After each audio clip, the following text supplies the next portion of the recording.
Merhaba arkadaşlar. Bugün bir seslendirme yapacağız. Seslendirme yapmak için ne gerekiyor? Tabii ki çok güçlü, çok iyi bir diksiyon. Burada benim yeni keşfettiğim bir sayfa var. Şu sağda gördüğünüz Bir Belgeselci isimli sayfa. 2 gün önce keşfettiğim bu sayfada videoları izlerken birden aklıma dün bir fikir geldi. Ayın biri de yaklaşıyordu. Çünkü ben her ayın birinde Engin.Retorik YouTube sayfamda bir şey paylaşıyorum. Ancak ayın sonu gelmiş olmasına rağmen ne paylaşacağıma karar verememiştim. Dün bu abimizin güzel belgesellerini izlerken aklıma şöyle bir şey geldi. Şimdi bu abimiz çok güzel ekipmanlara sahip, çok güzel hikayeleştirerek anlatıyor, anlatmak istediğini. Ancak seslendirme konusunda tabii ki iyi değil. O yüzden aklıma böyle bir fikir geldi. Önce o anlatacak hikayeyi, daha sonra biz nasıl sesletilir bunu paylaşacağız. Hadi başlayalım bakalım.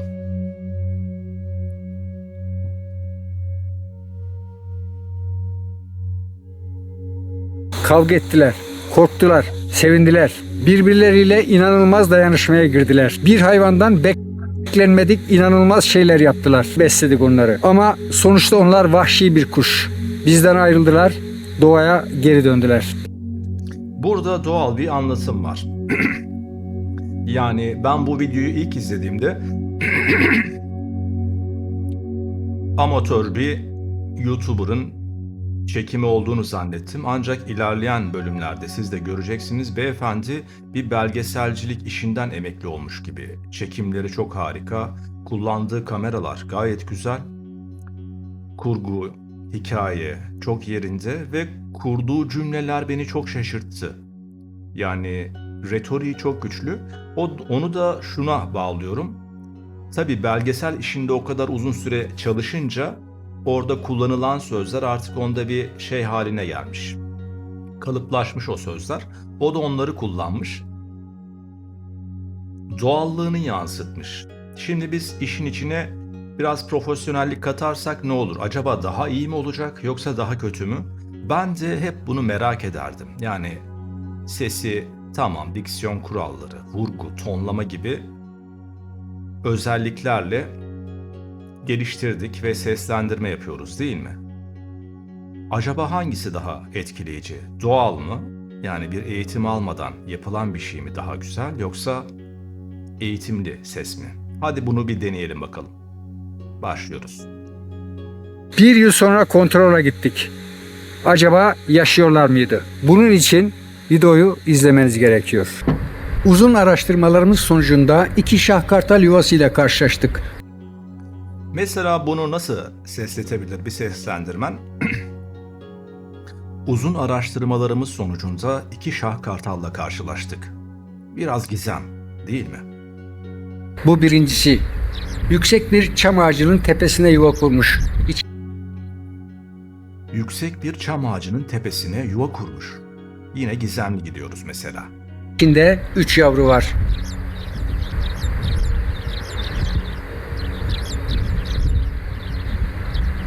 Bu da ikincisi. Bu yuvada ise tek yavru. Bu yuvadaysa tek yavru bulunuyor. Ama bizim esas ilgi odağımız bu 3 yavru olan yuvada.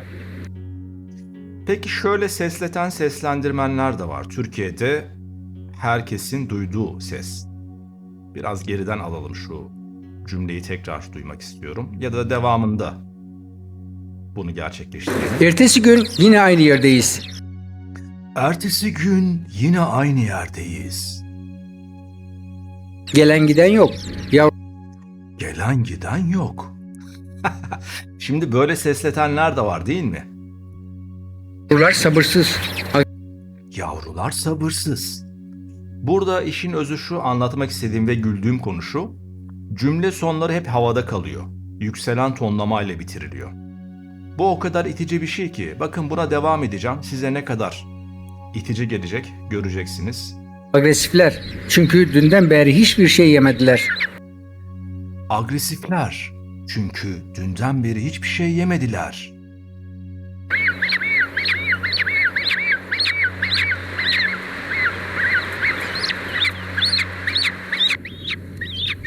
Yuvada küçük bir kemik parçası var ama onun da yiyecek bir yanı kalmamış.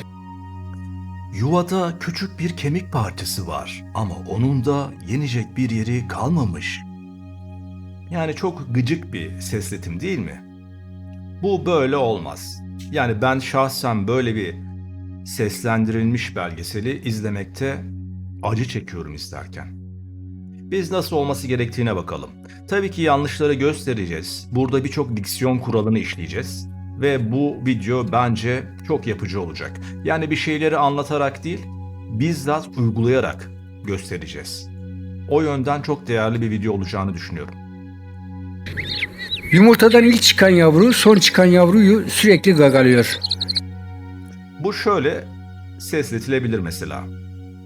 Yumurtadan ilk çıkan yavru son çıkan yavruyu sürekli zorbalıyor. Tahminim yakın bir zamanda yuvadan atılacak. Tahminim yakın bir zamanda yuvadan atılacak. Diğer yuvada ise durum sakin. Burada biraz heyecan katalım. Diğer yuvadaysa durum biraz sakin. Ebeveynlerin ilgisi üzerinde. Dönüyoruz ilk yuvaya. Bugün Tekrar bir merak. Dönüyoruz ilk yuvaya. üçüncü gün ve Bugün 3. gün. ne anne ne de baba var ortada. Burada biraz duygusal ve ne anne ne de baba var ortada. Yavrular açlıktan ölmek üzere. Yavrular açlıktan ölmek üzere. Yetkililerden izin alarak sorumluluğu üstleniyoruz. Burada biraz umut verici konuşulabilir. Yetkililerden izin alarak durumu biz üstleniyoruz. Doğal koşullarda büyümenin daha mantıklı olacağını düşünmüş olmalılar. Evet, artık bizim kontrolümüzdeler. Bir haftada inanılmaz bir değişim gösterdiler. Burada yine neşeli bir tümce var. Şöyle sesletebiliriz. Bir haftada inanılmaz değişim gösterdiler. Yani neşeli, güler yüzle anlatacağız bu kısımları. İlk iki yavru iyi ama yumurtadan çıkan son yavru kardeşleri tarafından hayli hırpalanmış. İlk iki yavru iyi ama diğer yavru kardeşleri tarafından biraz hırpalanmış. Yani biraz hüzün dalgası diyelim buna. Yaşama tutunabilecek mi? Bekleyip göreceğiz. Yaşama tutunabilecek mi? Bekleyip göreceğiz. Burada diksiyon kurallarını da işleyelim. Biraz geri alalım mesela. Orada göreceğiz dedi beyefendi. Bir haftada inanılmaz bir değişim gösterdiler. İlk iki yavru iyi ama yumurtadan çıkan son yavru kardeşleri tarafından hayli hırpalanmış. Yaşama tutunabilecek mi? Bekleyip göreceğiz. Ne diyor? Göreceğiz şeklinde yazılan ifadeyi göreceğiz gibi bir şekilde söylüyor değil mi? Biraz daha geri alalım. Şöyle çok kısa. Hayli hırpalanmış. Yaşama tutunabilecek mi? Bekleyip göreceğiz. Göreceğiz diyor. Oysa bu nasıl sesletilir? Göreceğiz.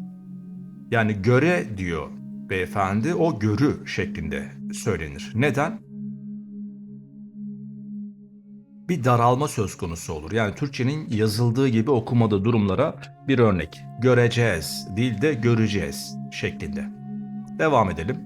İlk çıkan yavru neredeyse onun iki katı ağırlığında. Burada neredeyse diyor mesela. Bu neredeyse şeklinde söylenirse daha doğal olur. Burada doğal bir ortam var.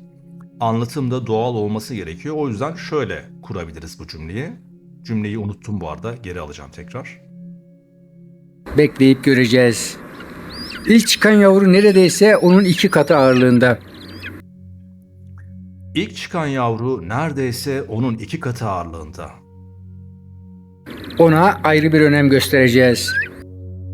Ona ayrı bir önem göstereceğiz. Bakın önem değil önem. Yani kapalı E. Dediğim gibi bir videoyla yani belgesel sesletimiyle birçok diksiyon kuralını işliyoruz. Telaffuz, tonlama, vurgu hepsi bu tek videoda yer alacak. Devam edelim. Diğerlerine göre onun daha fazla besine ihtiyacı var. Umarım her şey yolunda gider. Umarım her şey yolunda gider. Biraz umut dolu. Yemek servisini ıslıkla bağdaştırdık. Neredeyse alıştılar bu duruma. Burada neşeli bir şeyden bahsediliyor. Yemek servisini ıslıkla bağdaştırdık. Neredeyse alıştılar bu duruma.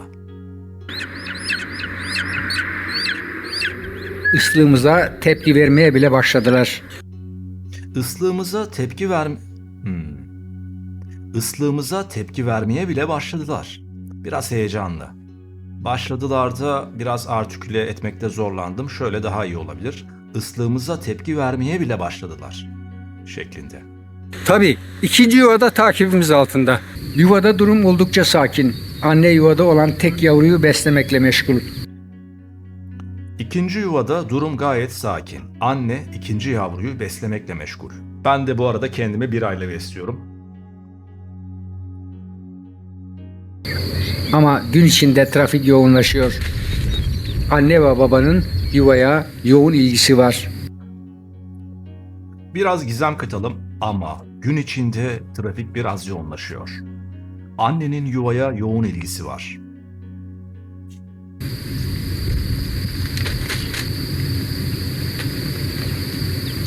Geri dönüyoruz mahallemize.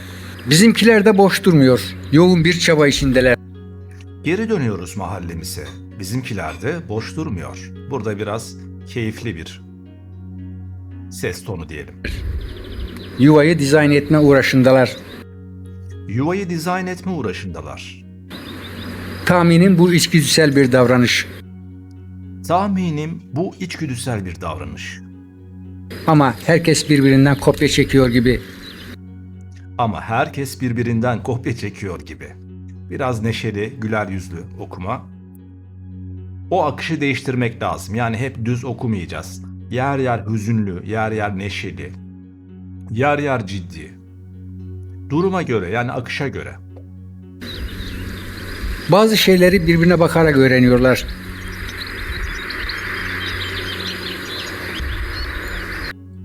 Ben mesela burada yine neşeli tonla giderdim. Bazı şeyleri birbirlerine bakarak öğreniyorlar. Yani mutluluk var bu tabloda. Neydi o? Bizim Aile miydi? Şerefli Aile miydi? Bir film vardı ya, Türk filmi. Münir Özkul'un. O mu?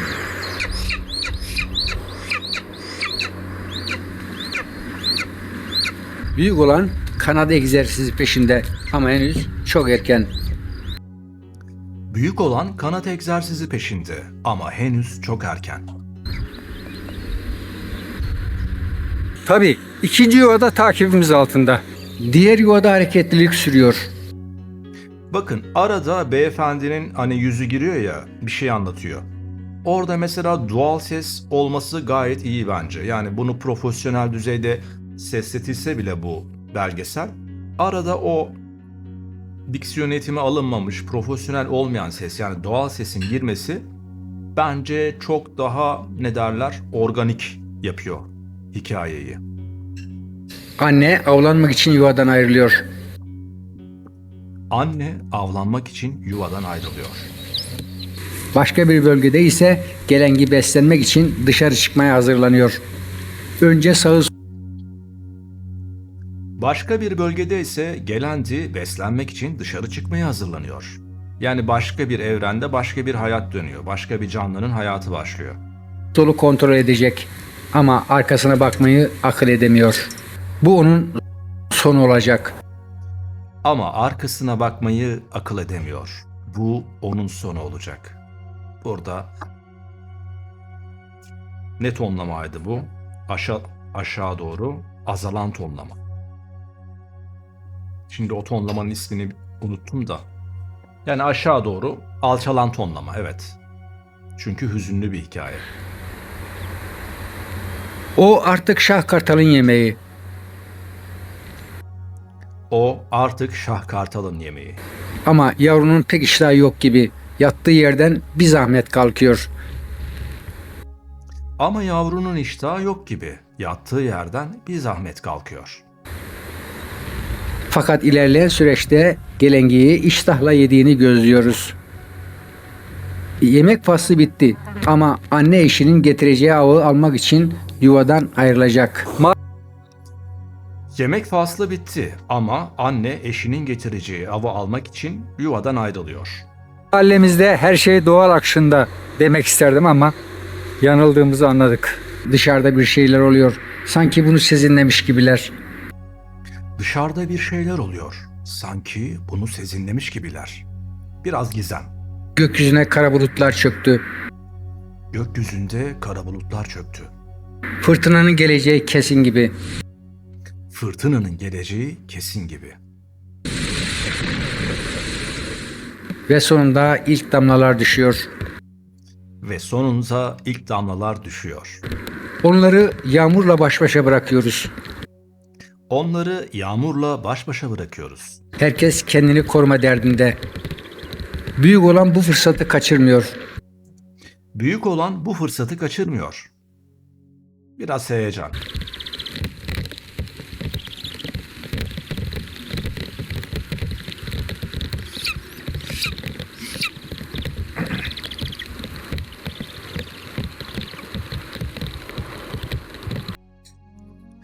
Yani bu belgeseldeki hikayeleştirme de çok güzel. Ben bayıldım yani. Beyefendinin kullandığı ekipmanlar da belli ki çok kaliteli. Çünkü görüntüler, ne bileyim, kartal yuvasına yaklaşmışlar. Herhalde drone'la çekiliyor. Hemen yakınlarında bulunan ağaç kakan onları seyrediyor.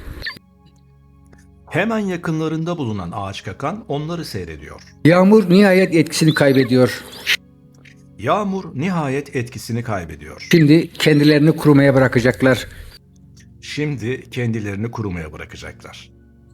Bu arada tüylerini tek tek temizliyorlar. Bu arada tüylerini tek tek temizliyorlar. Tabii yağmurdan hemen sonra yanlarına koşuyoruz. Sonuçta onlar bir yavru. Üşüdüklerini tahmin ediyorum. Isı kaybı yaşadılar. Bunu yerine koymamız gerek. Isı kaybı yaşadılar. Bunu yerine koymamız gerek. Doymak bilmiyorlar. Günde kilolarca et yediriyoruz. Doymak bilmiyorlar. Günde kilolarca et yediriyoruz. Kilolarca da bir vurgu yaptık. Niye? Önemli, yani şaşırtıcı bir bilgi. Şu küçücük yavruların kilolarca et yiyebileceği dikkat çekici çünkü. Yani ben öyle uygun gördüm. Hani bu bir dublaj değil. Dublajda nedir? Kağıt karşınızda, hikayeyi yarım yamalak bilirsiniz ya da çok az bilirsiniz. O metinde yazanı tahmin edersiniz. Acaba burada ne anlatılmak istiyor? Ona göre dublaj yaparsınız. Ancak burada izliyoruz, duyguya, hikayeye hakimiz. O yüzden yanlış bir tonlama yapma şansımız yok.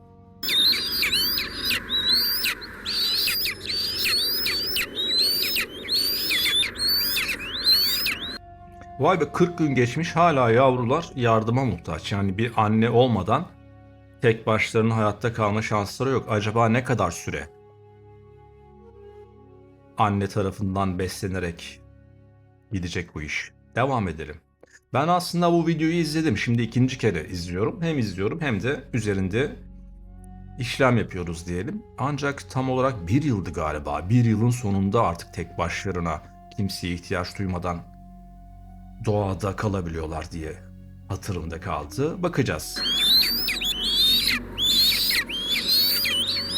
Besin ihtiyacını karşıladıktan hemen sonra su takviyesi yapıyoruz. Besin ihtiyacını karşıladıktan hemen sonra su takviyesi yapıyoruz. Bu işlemi de şırıngayla yapıyoruz. Bu işlemi de şırıngayla yapıyoruz. Aslında yuvalarında olsalardı aylarca su içmeyeceklerdi. Aslında yuvalarında olsalardı aylarca su içmeyeceklerdi. Çünkü ebeveynleri onlara kanlı yiyecek getiriyor. Çünkü ebeveynleri onlara kanlı yiyecek getiriyor. Ebeveynleri mi, ebeveyni mi? Burada ebeveyni demek daha doğru olur arkadaşlar. Çünkü ebeveyn anne ve baba demek. Yani çoğul bir ifade. Ebeveynleri dediğimiz zaman şöyle oluyor. Hem kendi anne babası hem de başka yavruların anne ve babaları demiş oluyoruz. Ebeveyn demek daha doğru. Su ihtiyaçlarını bu şekilde karşılıyorlar.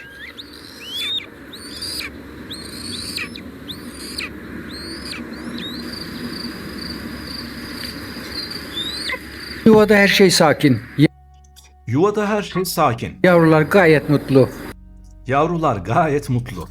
Ekmek elden, su gölden. Neden Ekmek elden, su gölden. mutlu olmasınlar ki? Neden mutlu olmasınlar ki? Son zamanlarda en sevdikleri uğraş yuva dizaynı. Son zamanlarda en sevdikleri uğraş yuva dizaynı. Yine gülen bir yüzle ses etmek, çünkü hani neşeli bir ortam var burada. Adeta kendilerinden geçiyorlar. Adeta kendilerinden geçiyorlar. Bakın, geçiyorlar demedim, ne dedim? Geçiyorlar. Yani burada ciddi bir ifade olmadığı için o R'yi düşürdük. Geçiyorlar değil, geçiyorlar. Ancak öyle seslendirme sanatçıları var ki mesela burada geçiyorlar dese de o yine doğal duyulabiliyor. O bir giz. Herkes onu yapamaz.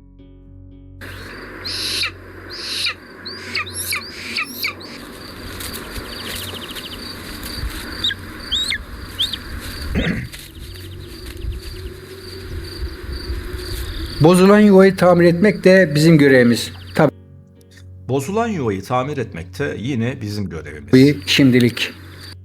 Tabii şimdilik. Sıradan bir gün. Büyük olan yerinde duramıyor. Son yavruda ise hiçbir aksiyon yok. Büyük olan yerinde duramıyor. Son yavrudaysa hiçbir aksilik yok. En iyi yaptığı şey kardeşlerini izlemek. En iyi yaptığı şey kardeşlerini izlemek. Onun bu durumu bizi endişelendiriyor. İlgililere Onun bu durumu bizi biraz endişelendiriyor. haber uçuruyoruz. Yetkililere haber uçuruyoruz.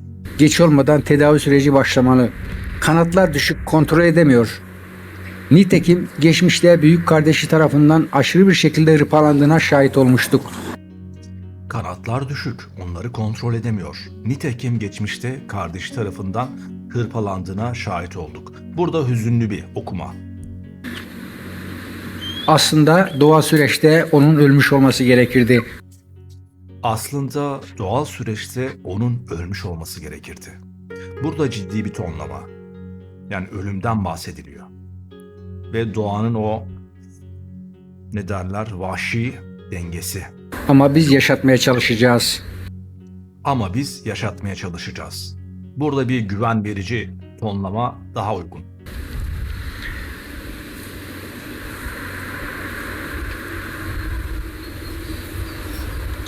Yine sıradan bir gün. Pençelerini tutunma kabiliyeti yavaş yavaş gelişiyor.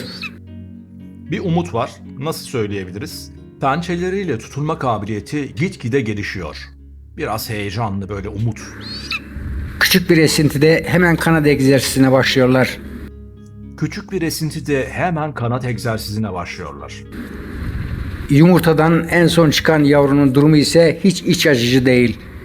Bakın hüzünlü bir durum var. Yumurtadan en son çıkan yavrunun durumuysa hiç iç açıcı söyleyemiyorum, zor. Hiç iç açıcı değil. Açıcı. C'ye bastı.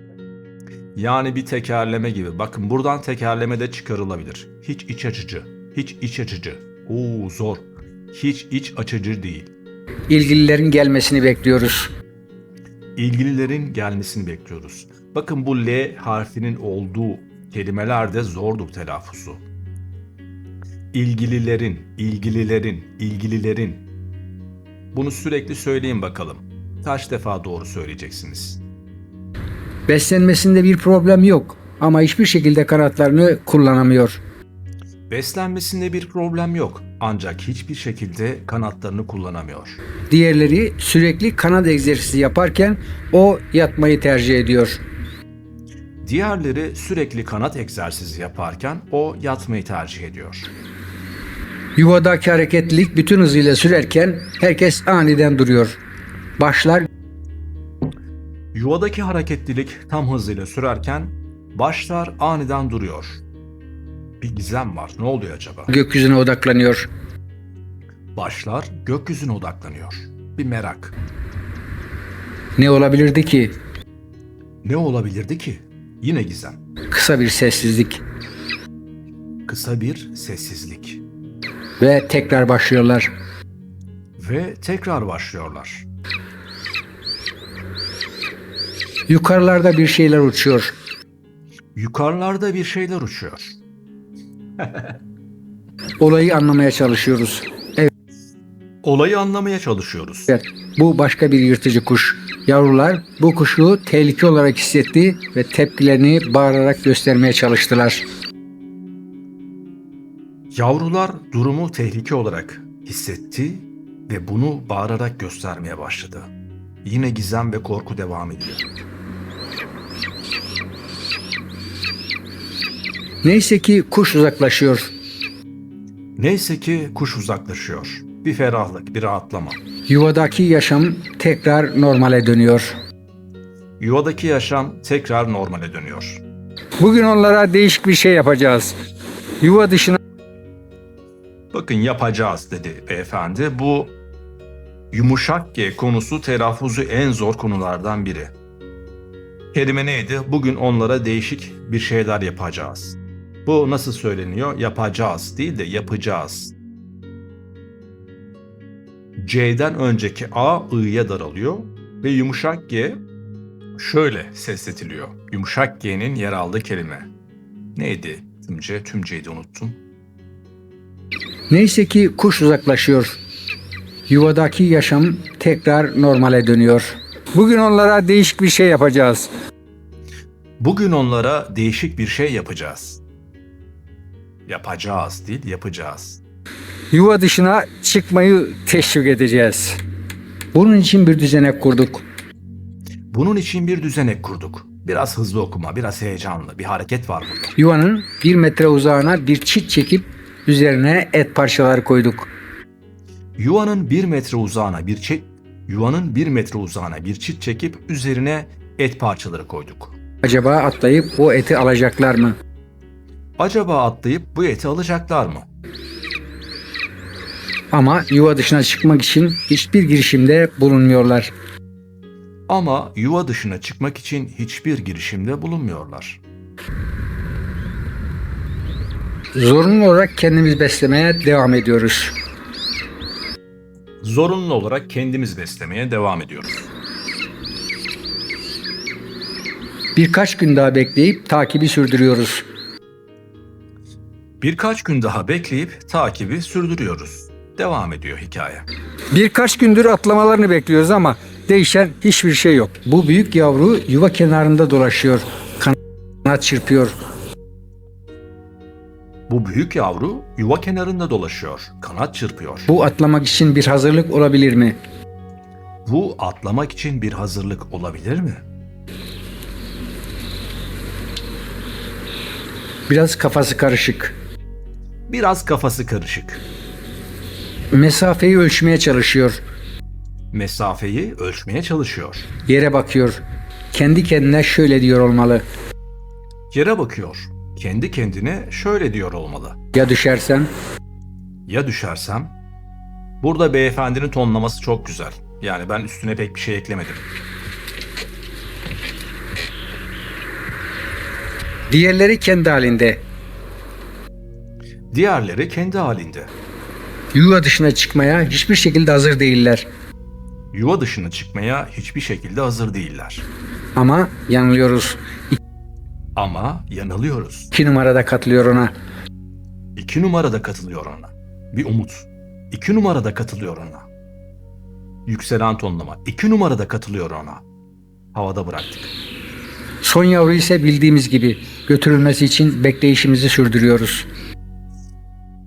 Son yavru ise beklediğimiz gibi götürülmesi için bekleyişimizi sürdürüyoruz. Hüzünlü. Sürdürüyoruz. Aşağı bir tonlama. Vazgeçtiler. Galiba biraz daha zaman geçmesi gerekecek. Vazgeçtiler. Galiba biraz daha zaman geçmesi gerekecek. İlgi alanları başka yöne kaydı. İlgi alanları başka yöne kaydı. Kısa bir zaman sonra büyük olan tekrar hareketleniyor.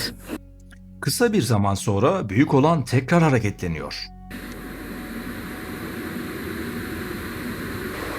Yuvanın en son ucuna gelip uzun uzun bakıyor. Yuvanın en son ucuna gelip uzun uzun bakıyor. Galiba konsantre olmaya çalışıyor. Galiba konsantre olmaya çalışıyor.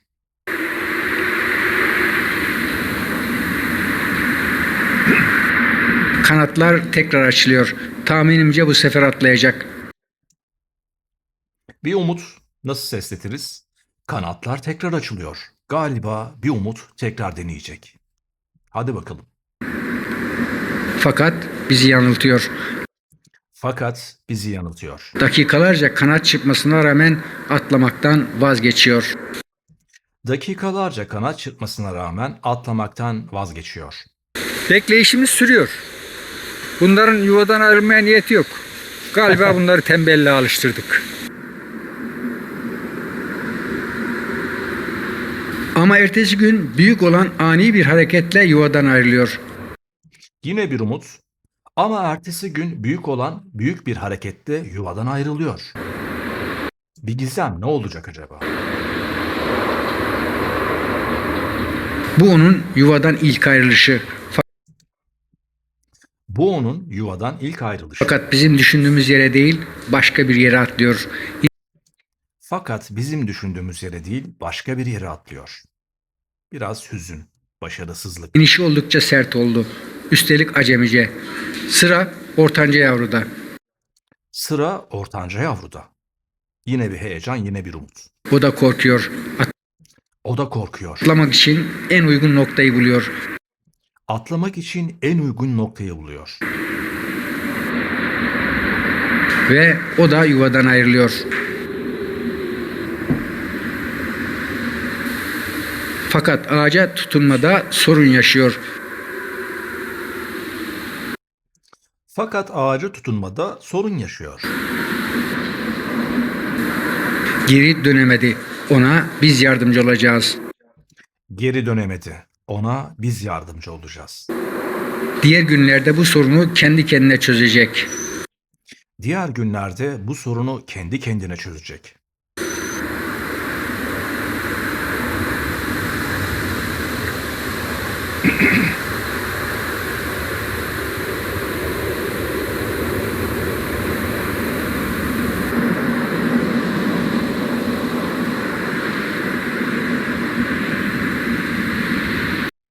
Bazı insanlar çok güzel yaşa almış. Böyle insanları görmek bana ilham veriyor.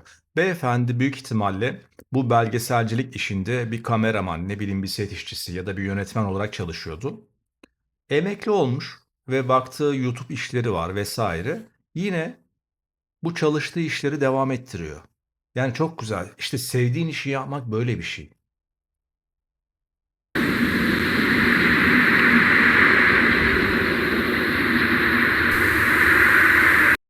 Bu arada ben beyefendiye dün mesaj yazdım. Zaten 2 gün önce keşfettim bu sayfayı. Çok güzel bir sayfanız var dedim. Hani diğer YouTuber'lar en pahalı kameraları alıyor. Dünyayı geziyor. Orayı tanıtmaya çalışıyor. Ancak videoların çoğunda kendilerini çekiyorlar. Yahu niye kendini çekiyorsun? Ben senin suratını niye görüyorum? Bali'ye gittin, Bali'yi çek. Ne bileyim bir Ayvalık'a gittin, orayı çek. Kendilerini çekiyorlar ya. Anlatıyor da anlatıyor. Ya Ayvalık'ı göster, Bali adasını göster. Arkadan senin sesini duyalım bari. Bize kendini niye gösteriyorsun mesela? Bu bizim Türk YouTuber'larda var. Yabancı bu şekilde olan kişisel blog sayfalarında böyle şeyleri görmüyoruz. Özgürlük alanları genişledi. Bakın beyefendi ne kadar güzel hikayeleştirmiş olayı yani. İşte profesyonel biri böyle olur yani. Bu beyefendiden öğreneceğimiz çok şey var. Benim de bir sayfam var. Gezdiğim motosikletimle yerleri çekiyorum. Yani bu beyefendiden çok şey öğrendim. Onları kendi videolarımda uygulayacağım. Artık her istediklerini yapabilirler. İstedikleri anda yuva dışına çıkabiliyorlar. Bu ortanca olan. Yuva dışına çıkıp kendi kendine oynamaya bile başlamış.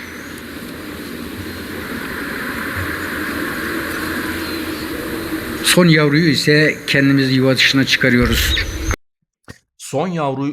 Son yavruysa kendimiz yuva dışına çıkarıyoruz.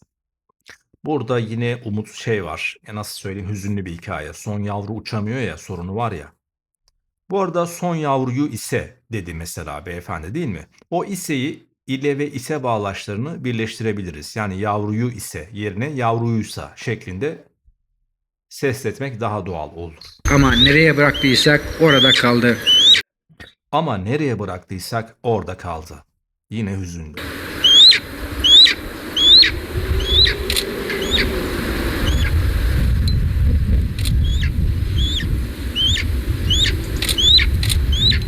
Kardeşleri oynarken onlara gıptayla bakıyor.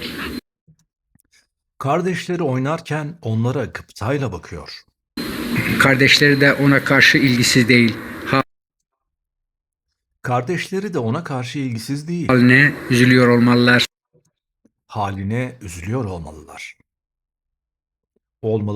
Olmalılar. Bakın, olmalılar kelimesi de artiküle etmesi zor. Niye? L harfi demiştik ya dakikalar önce. L harfini artiküle etmek zordur.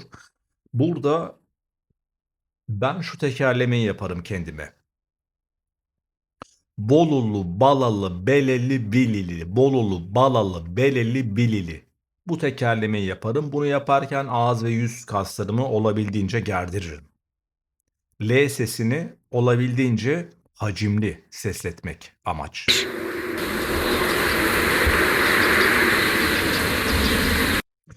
Bakın, 70 gün oldu, yavrular hala tek başına hayatta kalamıyorlar. Onları yuvada değil, yuva dışında besliyoruz. Onların Çok güzel bir tonlama yapmış beyefendi. Onları yuva dışında değil, yuva içinde besliyoruz. bu davranışı bize büyük kolaylık sağladı. Artık kendimize daha fazla zaman ayırabiliyoruz. Ortada koskoca bütün bir tavuk var. Üstelik orijinal. Ortada koskocaman bir tavuk var. Üstelik orijinal. Yani kampta yetiştirdiğimiz Bu arada orijinal kelimesini çoğu kişi hatalı kullanır arkadaşlar. Doğrusu orijinalken şöyle hatalı söylenir: orijinal. Oysa R harfinden sonra bir i daha var. Orijinal. tavuklardan biri.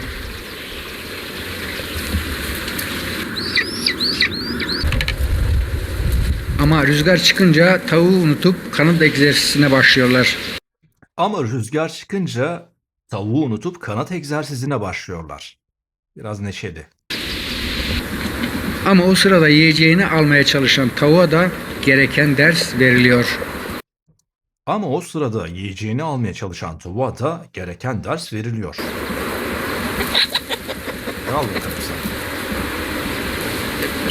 Yeterince dolaştılar. Hava çok sıcak. Ara ara ıslatıyoruz onları. Yeterince dolaştılar. Hava çok sıcak. Ara ara ıslatıyoruz onları.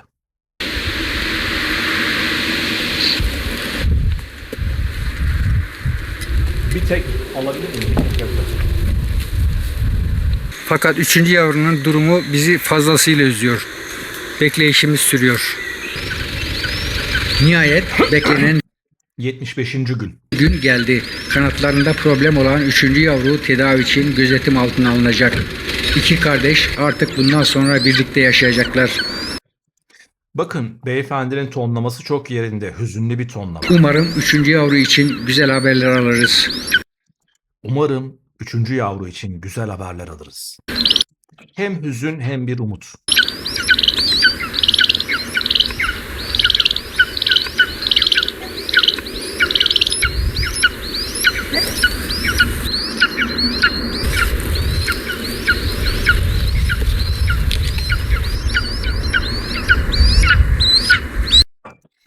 Yani Çaykur poşeti kartonu ne alaka, yok mu o kartallara uygun bir şey orada?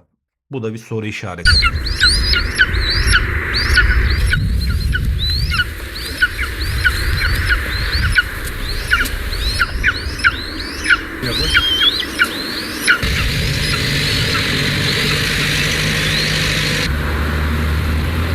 Uzaktan onları izliyoruz. Adeta çocuklar gibi oyun oynuyorlar.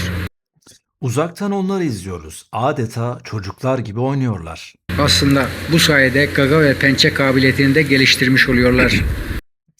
Aslında bu sayede gaga ve pençe kabiliyetlerini geliştiriyorlar. Bundan sonraki yaşamları neye evrilecek, nasıl bir biçim alacak bekleyip göreceğiz. Bundan sonraki yaşamları nasıl gelişecek, nasıl evrimleşecek bekleyip göreceğiz.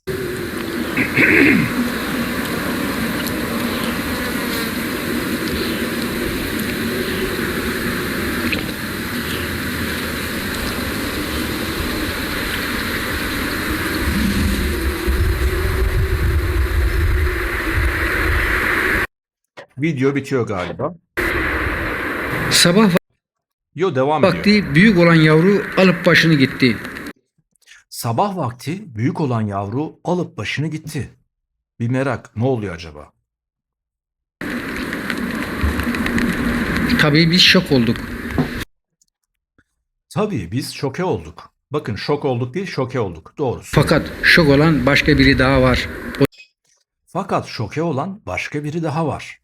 Kim acaba o? Gizem. O da küçük kardeşi. O da küçük kardeşi. Sadece arkasına bakmakla yetiniyor. Sadece arkasına bakmakla yetiniyor.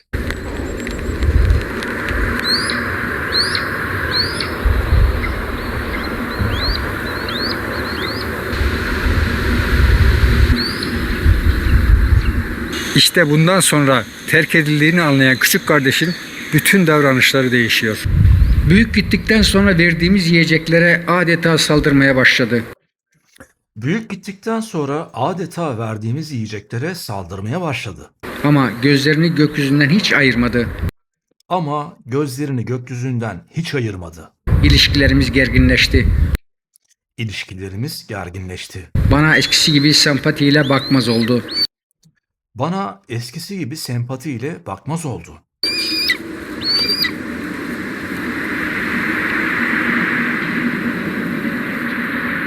Sürekli gökyüzüne bakmaya devam etti. Sürekli gökyüzüne bakmaya devam etti. Belki döner umuduyla. Belki döner umuduyla. Belki konusu arkadaşlar çok sık kullanılan bir yanlış. Burada açık E kapalı E konusu var. Belki. Hangisi doğru? Belki şeklinde sesletim doğru. Başta kampın tavukları olmak üzere önüne gelene saldırdı. Başta kampın tavukları olmak üzere önüne gelene saldırdı. Bakın, önüne de bir vurgu yaptık ve yavaşlattık.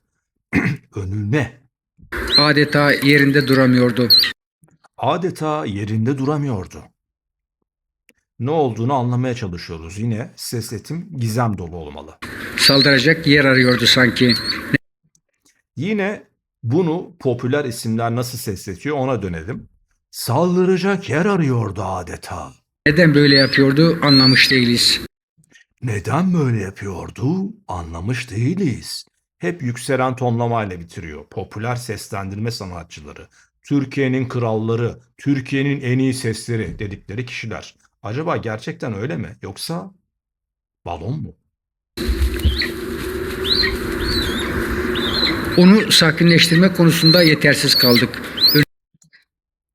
Onu sakinleştirmek konusunda yetersiz kaldık. Biraz endişe, ne yapacağını bilememek. Önüne gelen her şey bir hedefti onun için. Önüne gelen her şey bir hedefti onun için. Biraz daha hızlı oku. Oduna saldırıyor, onu bırakıp çadır iplerimize saldırıyor. Bakın, beyefendi de hızlı okumaya başladı bir anda. Niye? Çünkü o doğal olarak içinden geldiği gibi söylüyor. İşte doğal sesletimde böyle. Yani orada bir aksiyon var, ne yapacağını bilememek var. Burada da sesletim hızlı olmalı. Önüne geleni saldırıyordu. Ne yapacağımızı bilemedik. Onu uzaktan izlemeye devam ediyoruz. Bize zarar vermediği müddetçe her şeyi yapabilir. Onu uzaktan izlemeye devam ediyoruz. Bize zarar vermediği sürece her şeyi yapabilir. Yani artık elden bir şey gelmiyor.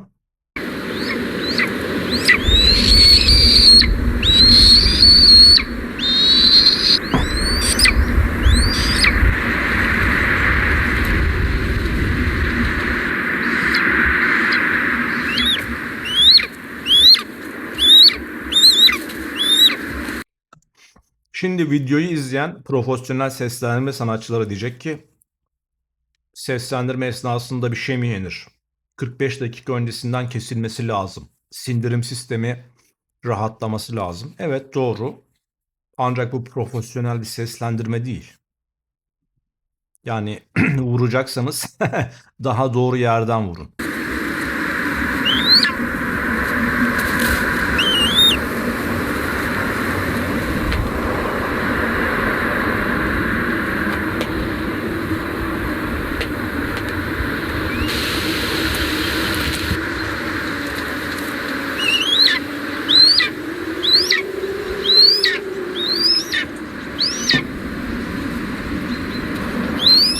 ...80. gün olmuş.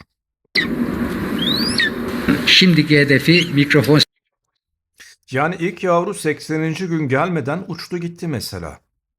Ama tek başına avlanabilecek mi acaba? sehpası. İlk hedefi mikrofon sehpası.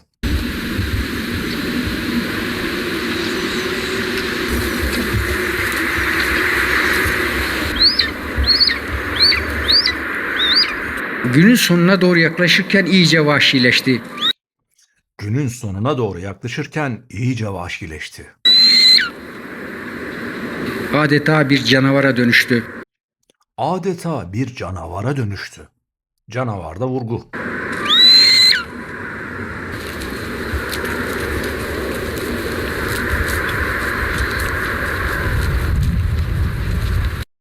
Rüzgar sesi de güzel bir efekt olmuş.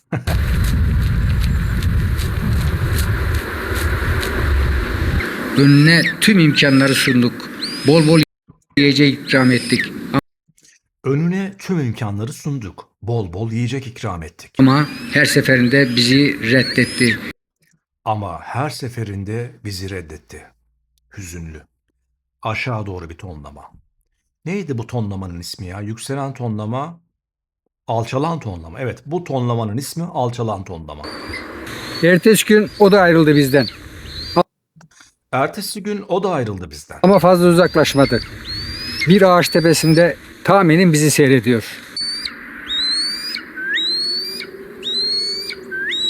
Aç olduğunu biliyoruz. Koca bir tavuk alıp görebileceği bir yere konuşlanıyoruz.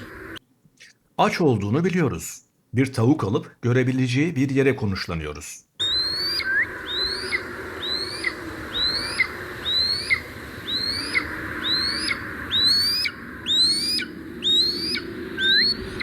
Fazla dayanamıyor. Süzülerek aşağıya iniyor. Beyefendinin tonlaması 10 numara. Yani benim üstüne koyacağım pek bir şey yok. O yüzden geçiyorum. Sonuç belli. Tavuğa kıtlıktan çıkmış gibi saldırıyor. Yine tonlama çok güzel. Ekstra bir şey yapmaya gerek yok.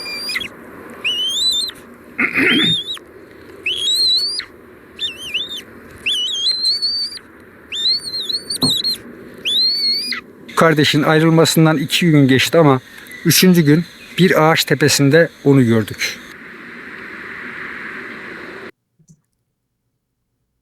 Ne oldu? Hikayeye bağlıyız değil mi? Şimdi artık biraz umutlu bir sesletim yapacağız.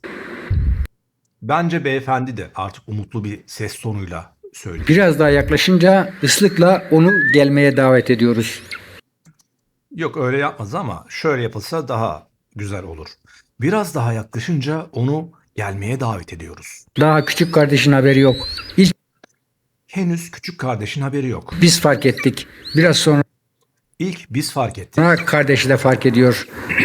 Biraz sonra kardeşi de fark ediyor. Artık biraz mutluluk, Heyecanlandığını fark edebiliyoruz. heyecanlandığını fark edebiliyoruz. Büyük kardeş davetimize yanıt veriyor. Büyük kardeş davetimize yanıt veriyor. Süzülerek iniyor aşağı. Süzülerek iniyor aşağı. Kardeşi adeta çıldırdı. Kardeşi adeta çıldırdı. Galiba o da böyle bir şey beklemiyordu. Galiba o da böyle bir şey beklemiyordu.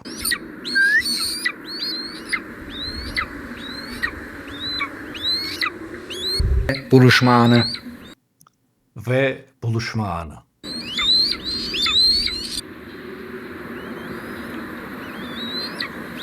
Ona kemik ikram ediyor. Ama onun asıl amacı ikram değil, oyun. Ona kemik ikram ediyor. Ama onun asıl amacı kemik değil. Oyun ve hasret giderme. ve hasret giderme. Küçük kardeş bu anın keyfini çıkarma derdinde. Küçük kardeş bu anın keyfini çıkarma derdinde. Çocuklar gibi oynuyorlar. Çocuklar gibi oynuyorlar. Belli ki birbirlerini çok özlemişler. Belli ki birbirlerini çok özlemişler.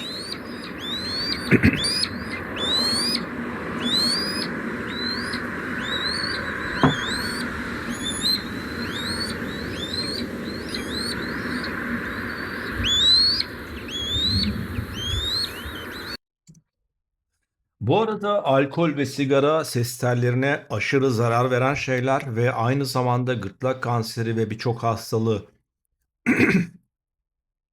getiren şeyler. Ben içiyorum ancak bu hatalı, yanlış. Yani bunu yapmıyorsanız bu daha iyi.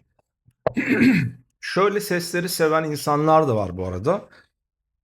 Alkol ve sigaradan dolayı ses telleri, hasarlı insanların ses telleri birleşmiyor ve ayrı kalıyor. O ayrı kaldığında da bir dip gürültüsü oluşuyor. Şöyle bir ses. Bu bir dip gürültüsü sesidir. Bu sesi karizmatik bulanlar da var. Ancak profesyonel seslendirme sanatçıları hiçbir zaman, yani ben görmedim bu sesi estetik bulanı, ki ben de görmüyorum. Çünkü sağlıklı değil. Sağlıklı olmayan bir şey estetik de gelmiyor bana. Mesela nasıl söyleyebilirim bunu? Devam edelim ya, bir yerde bir örnek veririz herhalde.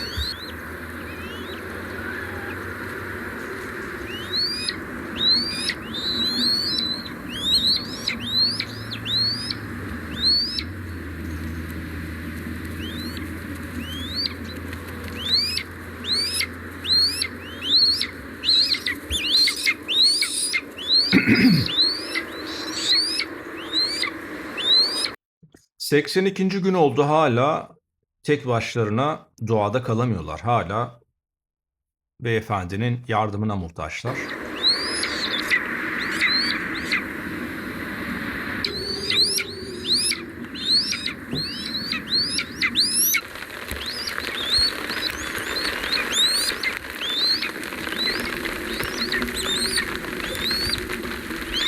Artık küçük kardeşin psikolojisi yerine geldi. Kimseye kapris yapmıyor. Önceki sakin yaşamına geri döndü. Günler geride kaldı. Düşündü ki onların eğitim alma zamanı geldi. Ne eğitimi mi? Avlanma Diksiyon eğitimi. eğitimi. Elimizde uzun bir ip ve ipin ucuna bağlanmış bir et parçası. Bakar mısınız ya, adam ne kadar bilinçli. Oradan oraya koşturuyoruz. Kartalların onu yakalaması gerek. Oradan oraya koşturuyoruz dedi ya, bu doğal konuşmada oradan değil de oradan şeklinde olur. Yani A harfi düşer. Oradan oraya koşturuyoruz. Diyor.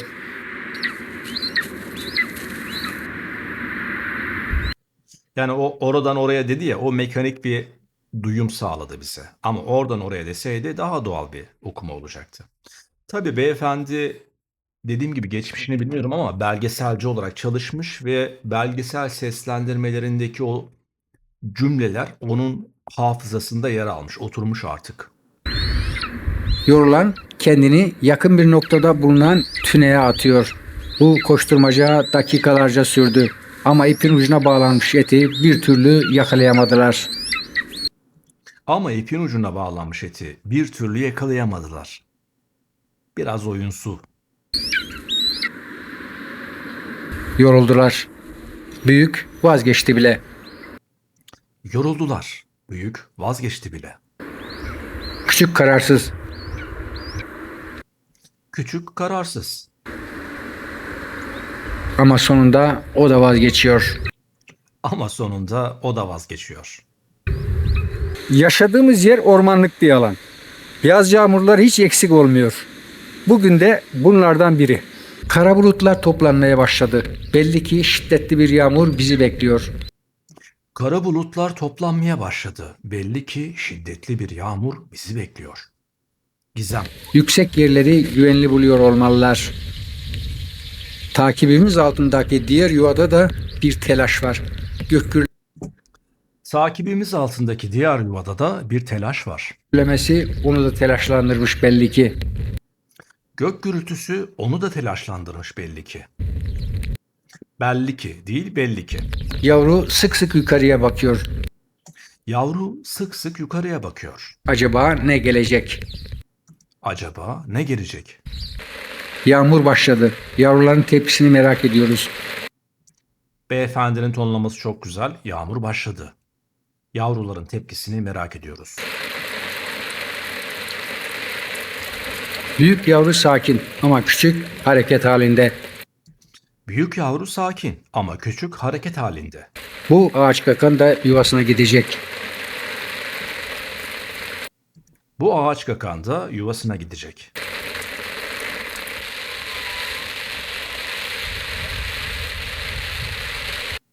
Evet, bu kadar yeterli arkadaşlar. Yani sonuna kadar yapmaya gerek yok. Eğer yeterli beğeni gelirse bu beyefendinin diğer videolarında da bu işi yapabiliriz. Sormak istediğiniz sorular varsa yorumlara yazın, söylerim. Ben bir diksiyon eğitmeni ve seslendirme sanatçısıyım. Bu kadar şimdilik. Hoşça kalın, kendinize iyi bakın. Esen kalın.